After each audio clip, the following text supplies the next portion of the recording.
Wala. Ang dilim. Good evening mga banong. Time check natin is 9:30 ng gabi. Nag-text yung amo na pupunta daw kami ng supermarket.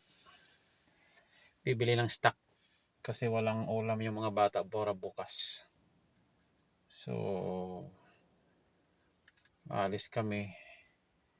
Mamimili. Yan. So, wala namang ano doon. Dito lang naman malapit lang sa sa Panda. Malapit sa Panda. Malapit lang dito. Panda Hypermarket. Kahit nga kung lakarin mo, pwede ring lakarin.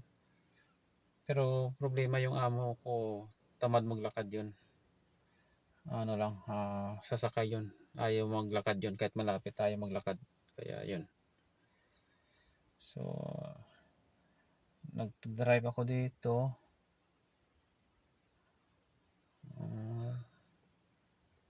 Ano yun? Park ka, pwede kang mag-park. Ayaw niya. Ayaw niya. May bakante. May bakante naman. Gusto niya mag-park.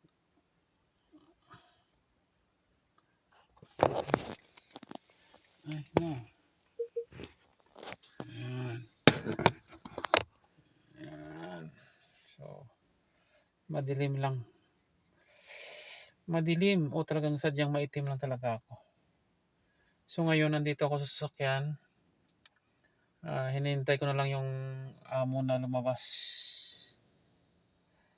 Kasi sabi niya, mag-ano siya,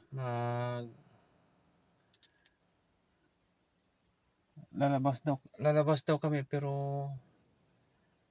ano oras na? 10, malapit na mag 10 minutes. 26:18. Nalampas na, 14 minutes na eh. 14 minutes na pero hindi pa siya lumalabas. So, hintayin na lang natin. Tapos, yun. Ang daming, ayan na. Tingnan na, bye-bye.